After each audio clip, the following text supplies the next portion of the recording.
Want to let your customers pay only when their order arrives? Today, I'll show you how to add the cash on delivery payment option to your Odoo website, quickly and easily. First, log into your Odoo dashboard and head straight to the apps section. In the search bar, type cash on delivery. You'll see a module with that exact name. Click install. A quick note: this module works only if your database is linked to an active Odoo subscription. If you're on a free plan or just testing, you might see a message saying your database needs a valid pricing plan. Make sure that's sorted before moving forward. Once installed, the setup is simple. Just follow the prompts. You'll need to verify your email, fill in some basic merchant information, and set preferences like which countries or delivery methods will allow cash on delivery.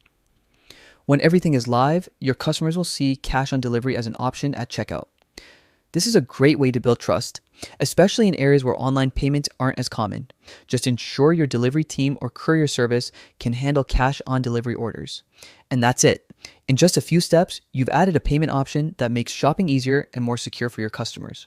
Try it out today and make your checkout process even more customer friendly.